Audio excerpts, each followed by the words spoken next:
Money meant to help Coloradoans with disabilities. It's your tax dollars, but instead of going to those who can't care for themselves, a large percentage is being taken by private companies. Denver 7 investigator John Ferrugia is here. And John, you are uncovering this money never made it to those who need it most. Yeah, these companies are called provider agency. They hire caregivers who take people with disabilities into their homes. Now, you won't believe how much the companies are taking off the top from the disabled clients' designated funds. And it's all legal.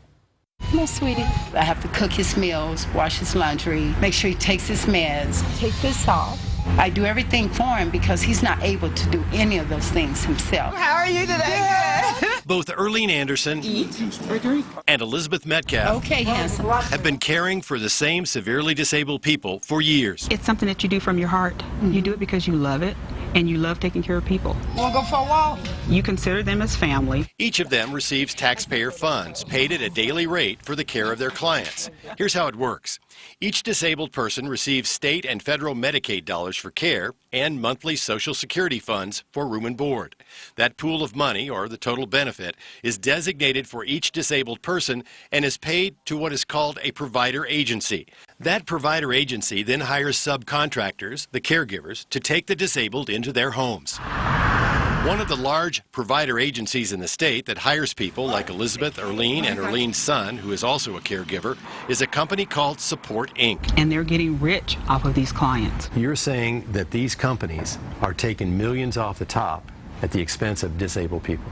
Yes, they are. For example, this woman is currently entitled to $166.23 a day in Medicaid funds and about $22 a day in Social Security benefit, for a total of about $188. They're paying the caregivers $92 a day. That's right. Our investigation finds that Support Inc. was taking more than 50% of the total benefits. After Erlene complained, Support Inc. gave her another $7 a day.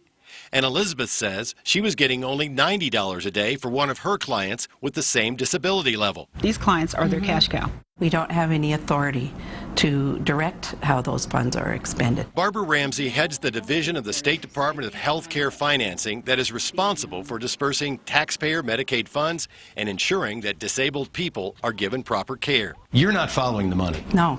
While she says 34 to 36% of the daily Medicare rate is typically enough for administrative fees, there is no limit on how much Support Inc. or other agencies can take off the top. So a provider can take as much as they can get away with, essentially. As long as the individual is receiving the services that we're purchasing. And it's more than just Medicaid money. Support Inc. is also taking hundreds of dollars off the top in Social Security money, money that is designated for a disabled person's room and board. Support Inc. was not paying us room and board. Where was it going? I guess to the owner's pockets. But in this email, Support Inc. says it needs that money. We retain the room and board as it is part of the income we use to pay expenses related to the care of clients. All right. So earlier this year, guardians who were concerned that the caregivers couldn't make ends meet moved Elizabeth's clients to another provider agency.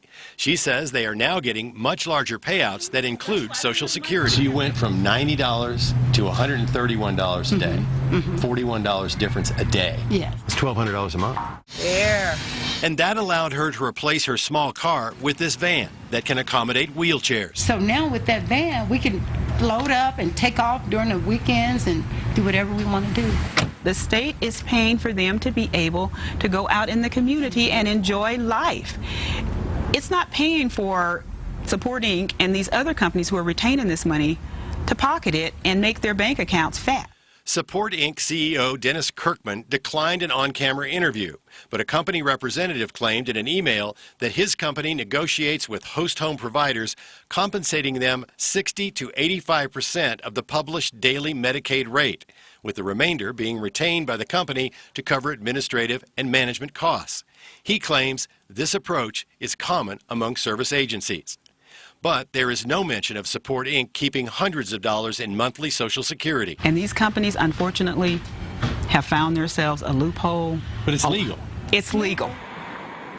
Now, Support Inc. CEO Dennis Kirkman sent us another email late today dismissing those caregivers who spoke with us as disgruntled and he made clear the company was operating within all state and federal guidelines and regulations. However, we have called several other caregivers who verified all this information, and some aren't even paid as much as we told you earlier, but were afraid to talk publicly because they fear Support Inc. would try to remove the clients from their homes.